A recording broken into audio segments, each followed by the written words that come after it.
सभी को नमस्ते। पोल साइंस एनालाइज चैनल पर आपका स्वागत है। आज का विषय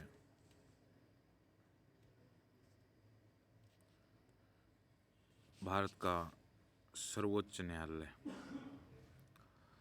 भारत का सर्वोच्च न्यायालय देश का उच्चतम न्यायालय है जो दिल्ली में स्थित है। यह भारतीय न्याय व्यवस्था की शीर्षतम संस्था है। भारतीय न्याय व्यवस्था की यह सबसे ऊपरी व्यवस्था है। सरकार के 3 अंग होते हैं: विधान पालिका, कार्यपालिका और न्यायपालिका।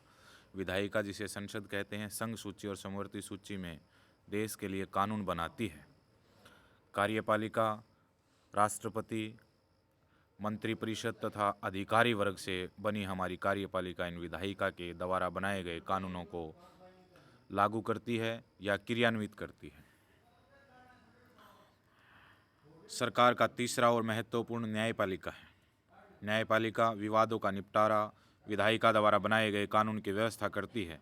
यह मूल अधिकारों की रक्षा करती है तथा संविधान के संरक्षण के रूप में कार्य करती है। संविधान के भाग 5 के अध्याय 5 में अनुच्छेद 124 से 147 तक उच्चतम न्यायालय का वर्णन किया गया है। उच्चतम न्यायालय का उद्घाटन 28 जनवरी 1950 को हुआ। उच्चतम न्यायालय ने ब्रिटेन की प्रीवी काउंसिल का स्थान ग्रहण किया था। यह भारत सरकार अधिनियम 1935 के तहत बने संघीय न्यायालय का उत्तराधिकारी है। 1773 के रेगुलेटिंग एक्ट में एक सुप्रीम कोर्ट की स्थापना का प्रावधान था, जिसका क्षेत्राधिकार संपूर्ण भारत न होकर केवल कलकत्ता तक ही सीमित था। 1861 कलकत्ता, मद्रास व बॉम्बे में उच्च न्यायालयों की स्थापना की गई थी। 1866 में इलाहाबाद उच्च न्यायालय की स्थापना की गई। प्रीवी काउंसिल भारत के हाई कोर्ट के मामले में अपील ब्रिटेन स्थित इस निकाय में होती थी। यह सर्वोच्च अपीलीय न्यायालय था। फेडरल कोर्ट 1935 के भारत सरकार अधिनियम के तहत फेडरल कोर्ट की स्थापना की गई है। राज्यों तथा राज्यों के केंद्र के मध्य विवादों का निपटारा करना इसके क्षेत्राधिकार में था। 1937 में यह संघीय न्यायपालिका स्थापित हुआ। सर मॉरिस गवेयर इसके पहले मुख्य न्यायाधीश थे। संविधान के एक सदस्य M.R. जयशंकर इस संघीय न्यायालय में मुख्य न्यायाधीश भी रह चुके हैं। हीरालाल जेकानिया संघीय न्यायालय के चौथे व अंतिम मुख्य न्यायाधीश तथा सर्वोच्च न्यायालय के प्रथम मुख्य न्यायाधीश बने थे। उच्चतम न्यायालय से संबंधित भारतीय संविधान के अनुच्छेदों पर एक नज़र। उच्चतम न्यायालय की एक अनुच्छेद 124 में उच्चतम न्यायालय की स्थापना तथा गठन किया गया है। 124/1 में न्यायालयों की संख्या निर्धारित करेगी। 124/3 में न्यायाधीशों की योग्यताएं। 124/4 में न्यायाधीशों को उनसे पद से हटाने की प्रक्रिया। 125 में न्यायाधीशों का वेतन इत्यादि। 126 में कार्यकारी मुख्य न्यायाधीश की नियुक्ति होगी। 127 में तदर्थ न्यायाधीशों की नियुक्ति होगी, हेडोक न्यायाधीशों की नियुक्ति होगी। 128 में उच्चतम न्यायालय की बैठकों में सेवानिवृत्तियों की उपस्थिति। 129 में अभिलेख न्यायालय के रूप में उच्चतम न्यायालय काम करेगा। अनुच्छेद 130 में उच्चतम न्यायालय का स्थान। अनुच्छेद 131 में उच्चतम न्यायालय का आरंभिक क्षेत्र होगा। 132 में उच्चतम न्यायालय का कुछ मामलों में उच्च न्यायालयों से अपील के मामले में अपीलीय अधिकार है। अनुच्छेद 133 में सिविल मामलों में उच्च न्यायालय में अपील से संबंधित उच्चतम न्यायालय का अपीलीय क्षेत्राधिकार है। अनुच्छेद 134 उच्चतम न्यायालय का आपराधिक मामलों में अपीलीय क्षेत्राधिकार है। इसे फौजदारी भी कहते हैं। अनुच्छेद 134 से उच्चतम न्यायालयों में अपील के लिए प्रमाण पत्र। अनुच्छेद 135 उच्चतम न्यायालय द्वारा वर्तमान कानूनों के अंतर्गत संघीय न्यायालय के क्षेत्राधिकार। अनुच्छेद 136 में उच्चतम न्यायालय द्वारा अपील के लिए विशेष अवकाश। अनुच्छेद 137 उच्चतम न्यायालय द्वारा स्वयं निर्णय अथवा आदेशों की समीक्षा करना, जिसे जुडिशियल रिव्यू या न्यायिक पुनर्विलोकन, न्यायिक पुनर्निरीक्षण भी कहा जाता है, पुनर्विचार भी कहा जाता है। अनुच्छेद 138 उच्चतम न्यायालय के क्षेत्राधिकार को विस्तारित करना। अनुच्छेद 139 कतिपय विषयों पर रिट जारी करने की उच्चतम न्यायालय की शक्ति। अनुच्छेद 141 उच्चतम न्यायालय द्वारा घोषित कानून का सभी न्यायालयों पर लागू होना। अनुच्छेद 142 उच्चतम न्यायालय के आदेशों तथा साथ ही अन्वेषण आदि में संबंधित आदेशों को लागू करना। अनुच्छेद 143 राष्ट्रपति की उच्चतम न्यायालय से परामर्श करने की शक्ति है। अनुच्छेद 144 सिविल तथा न्यायिक अधिकारियों का उच्चतम न्यायालय का सहायक होना। अनुच्छेद 145 न्यायालय के नियम इत्यादि हैं। तो ये भारतीय संविधान के अनुच्छेद 124 से 147 तक कुछ अनुच्छेद थे। उच्चतम न्यायालय का गठन 28 जनवरी 1950 को भारत के एक संप्रभु लोकतांत्रिक गणराज्य बनने के 2 दिन बाद भारत का उच्चतम न्यायालय अस्तित्व में आया। उद्घाटन समारोह का आयोजन संसद भवन के नरेंद्र मंडल चैम्बर ऑफ प्रिंसेस भवन में किया गया। 28 जनवरी 1950 को इसके उद्घाटन के बाद उच्चतम न्यायालय ने संसद भवन के चैम्बर ऑफ प्रिंसेस में अपनी बैठकों की शुरुआत की। उच्चतम न्यायालय बार एसोसिएशन SBBA सर्वोच्च न्यायालय की बार है। SBBA के वर्तमान अध्यक्ष प्रवीण पारेख हैं, जबकि केसी कौशिक मौजूद मानद सचिव हैं। न्यायाधीशों की योग्यताएं, वह भारत का नागरिक होना चाहिए। कम से कम 5 साल के लिए उच्च न्यायालय का न्यायाधीश या 2 या 2 से अधिक न्यायालयों में लगातार कम से कम 5 वर्षों तक न्यायाधीश के रूप में कार्य कर चुका हो, अथवा किसी उच्च न्यायालय या न्यायालयों में लगातार 10 वर्ष तक अधिवक्ता रह चुका हो। अधिवक्ता मतलब वकील रह चुका हो, या वह किसी राष्ट्रपति की राय में एक प्रतिष्ठित विधिवेत्ता हो, यानी राष्ट्रपति की नॉलेज में कानून को अच्छा जानने वाला हो। यहाँ पर यह जानना आवश्यक है कि उच्चतम न्यायालय का न्यायाधीश बनने हेतु किसी भी प्रदेश के उच्च न्यायालय में न्यायाधीश का 5 वर्ष का अनुभव होना अनिवार्य है, और वह 65 वर्ष की आयु पूरी न किया हो। वर्तमान समय में CJAC निर्णय लेगी। CJAC इसकी एक न्यायिक प्रक्रिया है। किसी उच्च न्यायालय के न्यायाधीश या फिर उच्चतम न्यायालय या उच्च न्यायालयों के सेवानिवृत्त न्यायाधीश को उच्चतम न्यायालय के एक तदर्थ न्यायाधीश के रूप में नियुक्त किया जा सकता है। कार्यकाल, सुप्रीम कोर्ट के न्यायाधीशों की सेवानिवृत्ति की आयु 65 वर्ष होती है। न्यायाधीशों को केवल महाभियोग या दुर्व्यवहार या असमर्थता के सिद्ध होने पर संसद के दोनों सदनों द्वारा 2/3 बहुमत से पारित प्रस्ताव के आधार पर ही राष्ट्रपति द्वारा हटाया जा सकता है। पदच्युति, सुप्रीम कोर्ट के न्यायाधीशों की राष्ट्रपति तब पदच्युत करेगा जब संसद के दोनों सदनों में कम से कम 2/3 बहुमत से प्रस्ताव पास हो जाए और दोनों सदनों में के कुल बहुमत द्वारा पारित प्रस्ताव सिद्ध हो जाए। सिद्ध होने के लिए कदाचार या अक्षमता के आधार पर लाया गया होता है। संसद में यदि यह प्रस्ताव पास हो जाता है तो राष्ट्रपति उसको पद से हटा देता है। यह महाभियोग जैसी प्रक्रिया अनुच्छेद 124/5 में है, जिसे जज अपने पद से हटाए जा सकते हैं। इस प्रक्रिया के आधार पर संसद ने न्यायाधीश अक्षमता अधिनियम 1968 पारित किया था। इसके अंतर्गत संसद के किसी भी सदन में प्रस्ताव लाया जा सकता है।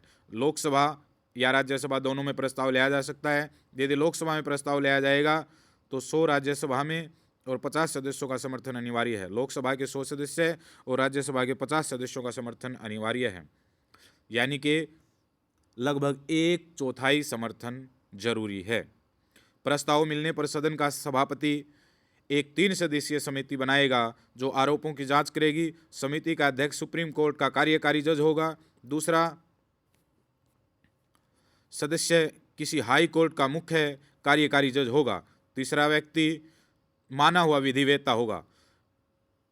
इसकी जांच रिपोर्ट सदन के सामने आएगी इस कमेटी की। यदि इसमें न्यायाधीश को दोषी बताया हो तब भी सदन प्रस्ताव पारित करने को बाध्य नहीं होता, किंतु यदि समिति आरोपों को खारिज कर दे तो सदन प्रस्ताव पारित नहीं कर सकता। अभी तक सिर्फ एक बार किसी जज के विरुद्ध जांच की गई है। न्यायाधीश रामास्वामी दोषी सिद्ध हो गए थे, किंतु संसद में आवश्यक बहुमत के अभाव के चलते प्रस्ताव पारित नहीं हो सका। तो भारतीय संविधान में आज तक किसी के ऊपर भी, चाहे वो राष्ट्रपति, उपराष्ट्रपति या कोई भी हाई कोर्ट और सुप्रीम कोर्ट का न्यायाधीश हो, ऐसी प्रक्रिया नहीं चली है। ये भारत के लिए सौभाग्य की बात है। न्यायिक नियुक्ति आयोग, national judicial appointment commission, NJAC, ये आगे हम जब पढ़ेंगे तो कई बार आएगा, ये ध्यान रखना है। NJAC न्यायिक नियुक्ति आयोग, जिसे हम नेशनल जुडिशियल अपॉइंटमेंट कमीशन कहते हैं।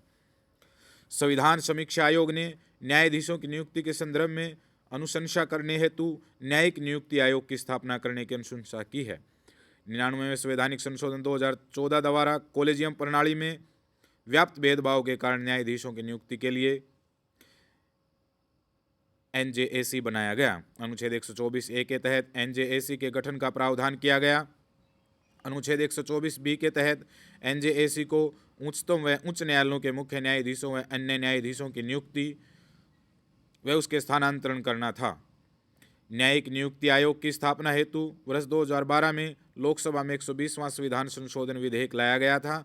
वर्ष 2014 में लोकसभा भंग हो जाने के कारण यह विधेयक समाप्त हो गया।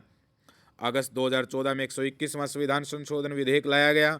जनवरी 2015 में यह 99वें संवैधानिक संशोधन के रूप में हुआ। इसके द्वारा 3 अनुच्छेद जोड़े गए।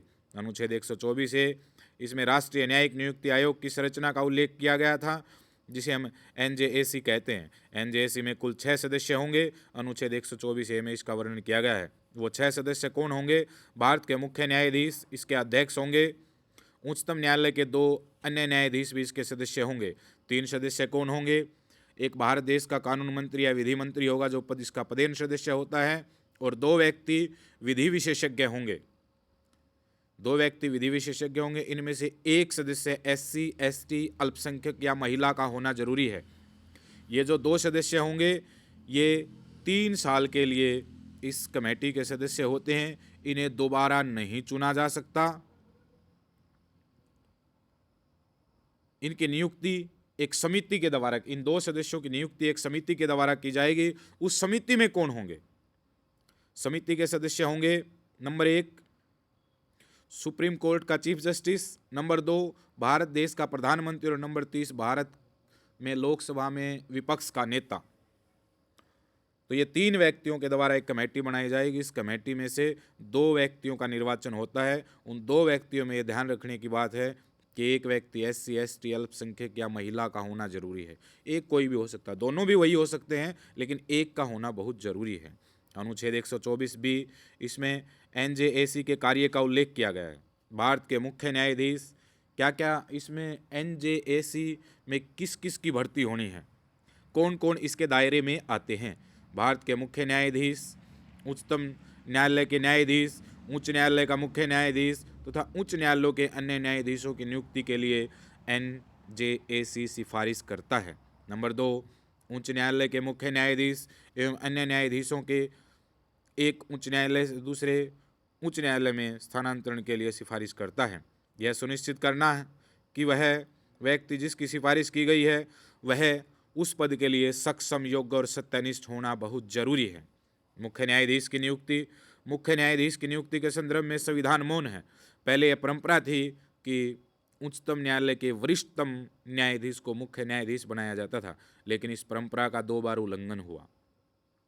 1973 में पहली बार इंदिरा गांधी सरकार ने 3 वरिष्ठतम न्यायाधीशों JN शेलट, KS हेगड़े और AN ग्रोवर की वरिष्ठता का उल्लंघन करते हुए अजीत नाथ रे को मुख्य न्यायाधीश बनाया था। इसके पीछे क्या कारण था?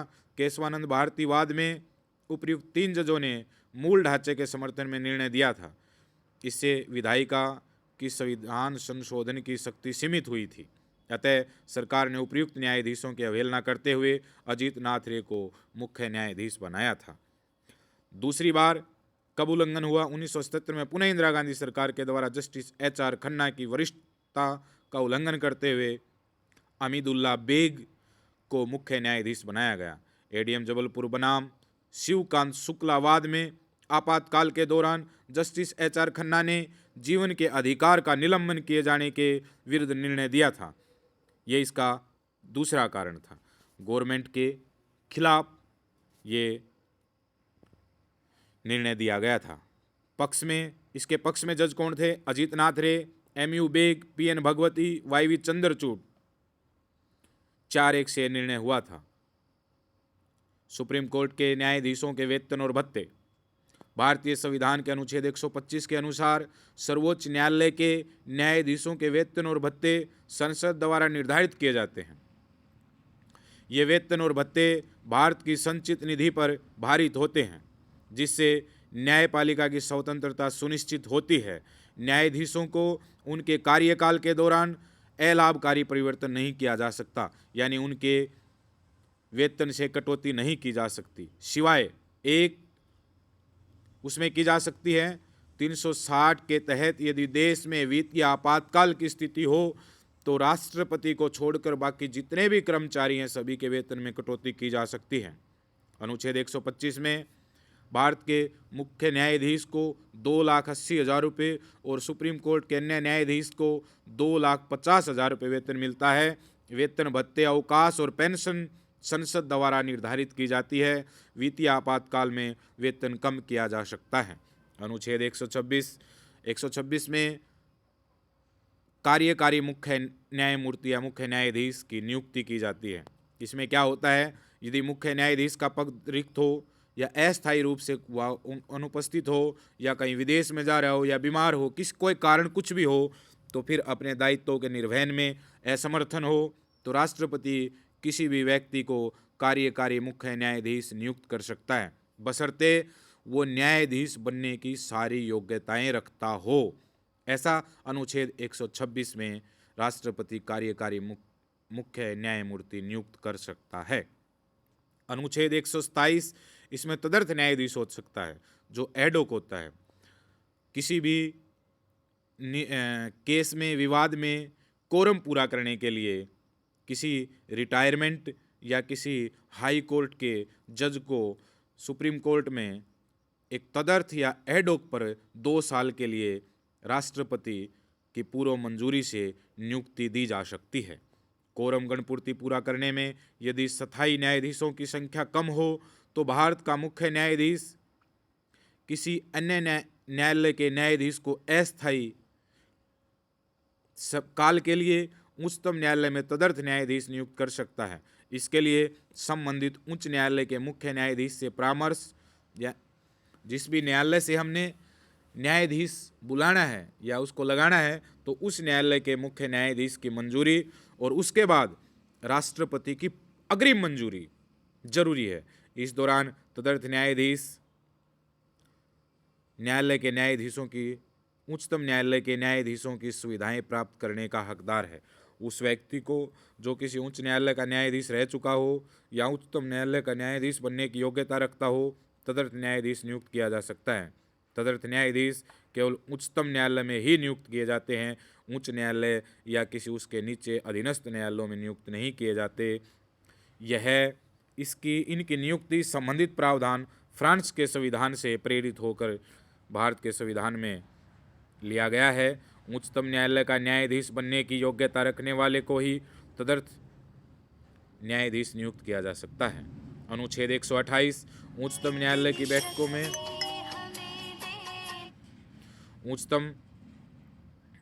की बैठकों में सेवानिवृत्त न्यायाधीशों की उपस्थिति, जरूरत के समय मुख्य न्यायाधीश राष्ट्र की पूर्व स्वीकृति किसी सेवानिवृत्त न्यायाधीशों को अल्पकाल के लिए कार्य करने का अनुरोध कर सकता है।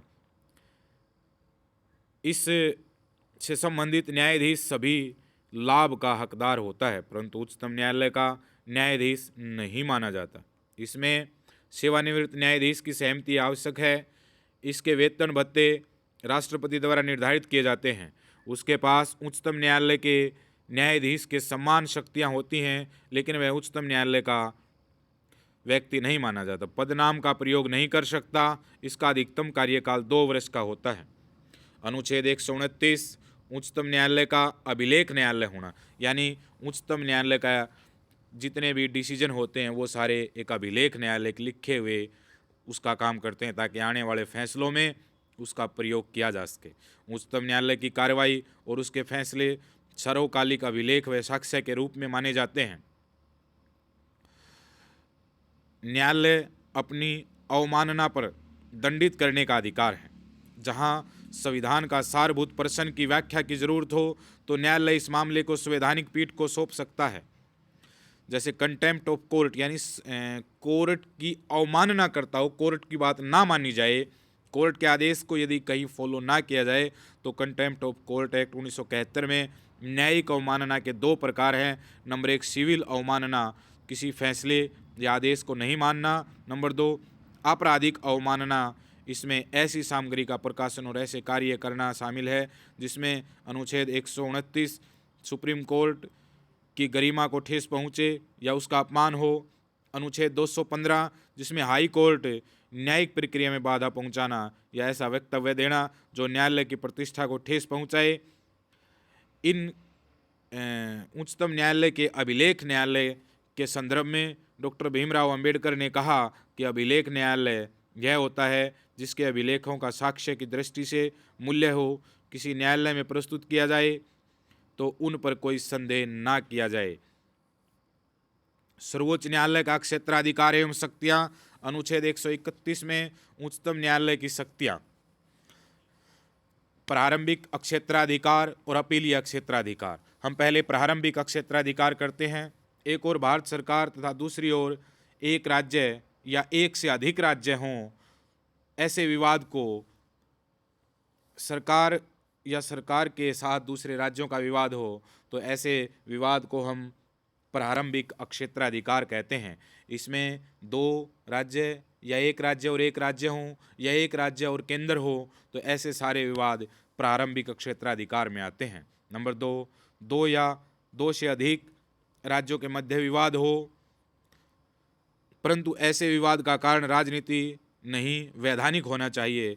ऐसे जिनका संबंध भारत सरकार की देशी रियासतों के शासकों के साथ की गई संधियों में को संविधान के लागू होने से पूर्व की गई थी तथा जो अब भी जारी हैं। संविधान के अनुच्छेद 131 में यह प्रावधान किया गया कि सर्वोच्च न्यायालय के आरंभिक क्षेत्राधिकार में ऐसे मुंहबने नहीं आते। ऐसे समझौते, शाही इकरार, सनद, अगवा किति ऐसे अन्य पत्र से हों जो संविधान होने से पूर्व किए गए हों अथवा लागू किए गए हों। इसके अतिरिक्त विवाद का कारण राजनीतिक नहीं वरना वैधानिक होना चाहिए। मौलिक अधिकार, संविधान के 3 अध्याय में नागरिकों को मौलिक अधिकार प्रदान किए गए हैं तथा अधिकारों की सुरक्षा का उत्तरदायित्व सर्वोच्च न्यायालय को सौंपा गया है। मौलिक अधिकारों से संबंधित अभियोग की सर्वोच्च न्यायालय के प्रारंभिक क्षेत्राधिकार में आते हैं क्योंकि नागरिकों के मौलिक अधिकारों की अवहेलना के विरुद्ध सीधे सर्वोच्च न्यायालय में याचिका हेतु अधिकार दिया गया है। यह नागरिकों की इच्छा है कि पहले वह राज्य के उच्च न्यायालय में याचिका दें या सर्वोच्च न्यायालय में, यानी वो उच्च न्यायालय में जाएंगे तो आर्टिकल 226 के तहत और सर्वोच्च न्यायालय में जाएंगे तो आर्टिकल 32 के तहत वो सर्वोच्च न्यायालय में जा सकते हैं। भारतीय संविधान के अनुच्छेद 32 के तहत सर्वोच्च न्यायालय यानी सुप्रीम कोर्ट नागरिकों के मौलिक अधिकारों को लागू करने के लिए 5 प्रकार की रिट जारी कर सकता है। इन रिटों को डॉक्टर भीमराव अंबेडकर ने संविधान का हृदय और आत्मा कहा है, heart and soul of the constitution कहा है। बंदी प्रत्यक्षीकरण, यह रिट व्यक्तिगत स्वतंत्रता के लिए सबसे महत्वपूर्ण है। इसके द्वारा न्यायालय गिरफ्तार करने वाले अधिकारी को यह आदेश देता है कि बंदी बनाए गए व्यक्ति को न्यायाधीश के सामने पेश किया जाए। यदि गिरफ्तारी का कारण गैर कानूनी या असंतोषजनक पाया जाता है तो न्यायालय उस व्यक्ति को रिहा करने का आदेश दे सकता है। परमादेश, दूसरी जो रिट है वो परमादेश है। इसका शाब्दिक अर्थ है हम आदेश देते हैं, यानी कि आदेश कोर्ट देगा। यह रिट न्यायालय द्वारा किसी सार्वजनिक प्राधिकरण, निगम या ट्रिब्यूनल या निचली अदालतों को उनके कानूनी कर्तव्यों का पालन करने का आदेश देने के लिए जारी की जाती है। जब वे ऐसा करने में विफल हों या करने आदेश मानने से इनकार कर रहे हों तो ऐसे में सुप्रीम कोर्ट या हाई कोर्ट अपने से निचले न्यायालयों में परमादेश जारी कर सकते हैं। प्रतिषेध, प्रतिषेध का अर्थ है किसी भी चीज़ को रोकना। यह एक उच्च न्यायालय यानी अपने अधीनस्थ न्यायालयों को, उच्च न्यायालय अपने अधीनस्थ न्यायालयों यानी सुप्रीम कोर्ट हाई कोर्ट को हाई कोर्ट के नीचे के न्यायालयों को आदेश देता है। हाई कोर्ट के नीचे के न्यायालयों को आदेश दे सकता है। उनके केसों की प्रोसीडिंग चल रही है उन प्रोसीडिंग को रोकने का काम कर सकते हैं वो रोक करके उनको अपने अधिकार क्षेत्र में लेके आ सकते हैं, उनकी सुनवाई खुद कर सकते हैं। उत्प्रेषण लेख, यह रिट भी एक उच्च न्यायालय द्वारा निचली अदालत एवं ट्रिब्यूनल को जारी की जाती है। यह मामले को उच्च न्यायालय में स्थानांतरित करने या निचली अदालत द्वारा पहले दिए गए आदेश या निर्णय को रद्द करने के लिए जारी की जाती है। यदि निर्णय में कोई कानूनी त्रुटि या अधिकार क्षेत्र की अधिकता पाई जाती है तो ऐसे मामले में हाई कोर्ट और सुप्रीम कोर्ट उत्प्रेषण लेख जारी कर सकता है। अधिकार परीक्षा, इसका शाब्दिक अर्थ है कि किस अधिकार या वारंट से यह रिट न्यायालय द्वारा किसी व्यक्ति को सार्वजनिक पद पर, सार्वजनिक पद का मतलब है सरकारी पदों पर, सरकारी व्यक्ति को, जो सरकारी नौकरी प्राप्त व्यक्ति को ही ये अधिकार उन पर लागू होता है, पद पर गैर कानूनी रूप से कब्जा करने से रोकने के लिए जारी की जाती है। न्यायालय उस व्यक्ति से पूछता है कि वह किस कानून के अधिकार क्षेत्र में लाकर आपने उस व्यक्ति को वो सरकारी नौकरी दी। उच्च न्यायालय भी 226 के तहत ये सारी रिट जारी कर सकता है, लेकिन उनका अधिकार क्षेत्र मौलिक अधिकारों के अलावा अन्य कानूनी अधिकारों में के परिवर्तन के लिए भी व्यापक है। राष्ट्रपति तथा उपराष्ट्रपति के चुनाव संबंधी विवाद, यदि राष्ट्रपति और उपराष्ट्रपति के चुनाव संबंधी कोई विवाद होता है तो भी इसकी सुनवाई, ऐसे विवादों की सुनवाई सुप्रीम कोर्ट प्रारंभिक क्षेत्राधिकार के अंतर्गत करता है।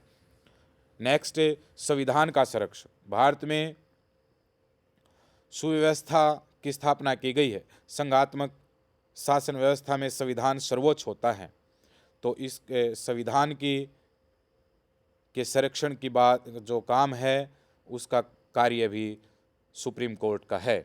नंबर 2, ये थे प्रारंभिक क्षेत्राधिकार। नंबर 2 है अपीलीय क्षेत्राधिकार। हम किन किन के माध्यम से अपील कर सकते हैं। उच्चतम न्यायालय ने केवल भारत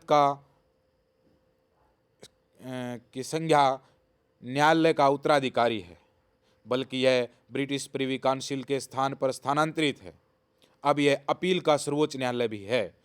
पहला है संवैधानिक मामलों में अपील। यदि उच्च न्यायालय के किसी फैसले में विधि का पूर्वक प्रश्न निहित है या संविधान की व्याख्या निहित है तो अनुच्छेद 132 के तहत ये अपील सुप्रीम कोर्ट अपने पास कर सकते हैं। दीवानी मामले होते हैं जो पैसों से रिलेटेड हों, या सिविल मामले जिनके हम कहते हैं। मामला सामान्य महत्व का हो या ऐसा प्रश्न जिस पर सुप्रीम कोर्ट का निर्णय करना जरूरी हो, तो अनुच्छेद 133 में यदि सुप्रीम कोर्ट को लगे कि यह मामला सुप्रीम कोर्ट ने सुनना चाहिए, पूरे देश के लिए हो सकता है, तो ऐसे मामलों को सुप्रीम कोर्ट सुनता है। आपराधिक मामले या फौजदारी मामले, जिसे हम क्रिमिनल्स मैटर कहते हैं, यदि उच्च न्यायालय ने किसी व्यक्ति को नीचे के न्यायालय के आदेश की पलटवार मौत की सजा दी या किसी अधीनस्थ न्यायालय ने मामला मंगाकर व्यक्ति को मौत की सजा दी हो, या यह प्रमाणित करे कि मामला उच्चतम न्यायालय में ले जाने योग्य हो, या उम्र कैद या 10 वर्ष की सजा सुनाई गई हो, तो ऐसे मामलों में अनुच्छेद 134 के तहत उस मामले को सुप्रीम कोर्ट में अर्जी लगाई जा सकती है।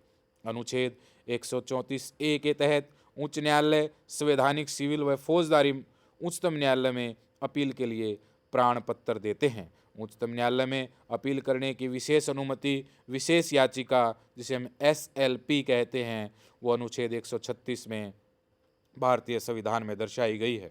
उच्चतम न्यायालय अपने विवेकानुसार भारत के राज्य क्षेत्र में स्थित किसी न्यायालय अथवा अधिकरण द्वारा दी गई किसी निर्णय या आदेश के विरुद्ध अपील करने की अनुमति दे सकता है। उच्चतम न्यायालय निम्नलिखित मामलों में ये अनुमति दे सकता है, जैसे किसी भी कोर्ट, अधीनस्थ न्यायालय या उच्च न्यायालय न्यायाधिकरण आदि का केस हो, या फिर किसी भी प्रकार का केस हो, सिविल हो, संवैधानिक हो या आपराधिक हो, या फिर दीवानी हो। अपवाद है कि किन मामलों को हम नहीं ले जा सकते। ऐसे कौन से मामले हैं जिनको सुप्रीम कोर्ट नहीं सुन सकता। कोर्ट मार्शल का केस, ये केस बेल्ट की नौकरी पर सैन्य अधिकारियों में होते हैं, उनका अपना एक अलग कोर्ट होता है जिसे हम कोर्ट मार्शल कहते हैं। यदि कोर्ट मार्शल का मतलब है फौज के कोर्ट ने किसी को सजा सुना रखी हो। नंबर 2, सैन्य न्यायालय द्वारा निर्णय देने के उपरांत सुप्रीम कोर्ट में अपील की जा सकती है। नंबर 3, यह सुप्रीम कोर्ट की विवेकानुसार शक्ति है, अतः इसका अधिकार के रूप में दावा नहीं किया जा सकता। अब है निर्णय समीक्षा की शक्ति, रिव्यू ऑफ जुडिशियल, यानी कि जो सुप्रीम कोर्ट ने निर्णय दिया है उसी को रिव्यू करने के लिए, उसी की समीक्षा करने के लिए अनुच्छेद 137 में, भारतीय संविधान के अनुच्छेद 137 में इसका वर्णन किया गया है। अनुच्छेद 137 में उच्चतम न्यायालय अपने द्वारा सुनाए गए निर्णय या आदेश का पुनरावलोकन कर सकता है, अर्थात उच्चतम न्यायालय स्वयं सुधार संस्था है। उच्चतम न्यायालय अपने निर्णयों की पुनः समीक्षा कर सकता है, पर ऐसा यह संसद द्वारा बनाई गई विधि या अनुच्छेद 145 के अधीन रहते हुए ही कर सकता है। इसी संदर्भ में गोलकनाथ मामला 1967, केशवानंद भारतीय मामला 1973 आदि में मामले में रिव्यू ऑफ जजमेंट से संबंधित है। अनुच्छेद 143 भारतीय न्यायालय सलाहकार क्षेत्राधिकार है, यानी राष्ट्रपति अनुच्छेद 143 के तहत सुप्रीम कोर्ट से किसी भी विषय पर परामर्श ले सकता है। ऐसे परामर्श की 2 श्रेणियां हैं। नंबर 1, सार्वजनिक महत्व के लिए किसी मसले पर कानूनी प्रश्नों के उठने पर। नंबर 2, किसी पूर्व संविधान, पूर्व संधि, समझौते पर संविदा आदि मामले पर किसी विवाद के उत्पन्न होने पर। पहले मामले पर उच्चतम न्यायालय अपना मत दे भी सकता है और ना भी दे, ये सुप्रीम कोर्ट की मर्जी है। लेकिन दूसरे मामले पर, यानी किसी भी संविधान, पूर्व संधि, समझौते की जो बात है, उस पर सुप्रीम कोर्ट सलाह देने से इनकार नहीं कर सकता और इन सलाह को राष्ट्रपति मानने के लिए बाध्य नहीं है। सिर्फ वो सलाह मांगता है और वो सलाह मानने की हो तो मान लेता, ना मानने की हो तो नहीं मानता, कि राष्ट्रपति इसके लिए बाध्य नहीं है। भारतीय संविधान के विपरीत अमेरिका और ऑस्ट्रेलिया के संविधान में इस तरह की कोई प्रक्रिया नहीं है कि उनके पास सलाहकार की शक्ति हो। हाँ, परंतु कनाडा के सर्वोच्च न्यायालय को परामर्श देने की शक्ति प्राप्त है। कनाडा के सर्वोच्च न्यायालय को राष्ट्रपति को सलाह देने की या परामर्श देने की शक्ति प्राप्त है। सर्वोच्च न्यायालय का महत्व या उपयोगिता। सर्वोच्च न्यायालय की बहुत महत्ता है और ये बहुत ही महत्वपूर्ण है। क्या है कि मुख्य महत्व क्या है इसका? संविधान का संरक्षण है। सर्वोच्च न्यायालय संविधान का अंतिम व्याख्याकार है और सुनिश्चित करता है कि सभी कानून, सरकारी कार्य संविधान के अनुसार हो रहे हैं या संविधान के अनुसार नहीं हो रहे हैं, कानून का शासन है या नहीं है, अधिकारी ऊपर हैं या कानून ऊपर हैं, इस तरह की सारी व्याख्याएं करने का काम संविधान का है। क्योंकि भारत में लिखित संविधान है, कानून का शासन है, कानून सर्वोपरि है। मौलिक अधिकारों की रक्षा, नागरिकों के मौलिक अधिकारों का उल्लंघन होने पर अनुच्छेद 32 के तहत सीधे सुप्रीम कोर्ट में अपील की जा सकती है। उसमें 5 प्रकार की रिट दी गई हैं। तो भारत का संविधान सुप्रीम कोर्ट के माध्यम से आर्टिकल 32 के तहत मौलिक अधिकारों की रक्षा की गारंटी देता है। इसकी और महत्वता बढ़ जाती है जब यह न्यायिक समीक्षा करता है। यह शक्ति सर्वोच्च न्यायालय को उन कानूनों और कार्यकारी कार्यों को असंवैधानिक घोषित करने की अनुमति देता है जो संविधान के प्रावधानों का उल्लंघन करते हों, या अपने द्वारा दिए गए डिसीजन को भी समीक्षा कर सकता है, उसका भी पुनरावलोकन कर सकता है। विवादों का समाधान, यह केंद्र और राज्यों के बीच या दो से अधिक राज्यों के बीच या एक राज्य और एक राज्यों के बीच या राज्यों के बीच विवादों का निपटारा करता है। अपीलीय क्षेत्राधिकार, यह उच्च न्यायालयों और अन्य न्यायाधिकरणों के निर्णय के विरुद्ध अपील सुनता है। नेक्स्ट है सलाहकार भूमिका। राष्ट्रपति द्वारा संदर्भित मामलों पर सलाह देने का अधिकार भी इसके पास है। कानून में एक रूपता, यह भी इसकी एक महत्वपूर्ण उपयोगिता या महत्व है कि कानून में एक रूपता है। पूरे देश में कानूनों के अनुप्रयोग में एक रूपता सुनिश्चित करता है, क्योंकि भारत में एक ही संविधान है, एक ही कानून है। धर्म, जाति, भाषा, क्षेत्र के आधार पर किसी के साथ कोई भेदभाव नहीं किया जाएगा। वीडियो अच्छी लगे तो लाइक और सब्सक्राइब करें। सभी का धन्यवाद। जय हिंद, जय भारत। अगली वीडियो के लिए इंतज़ार करिए। यदि वीडियो अच्छी लगे तो हमें ओबलाइज ज़रूर कीजिए। धन्यवाद।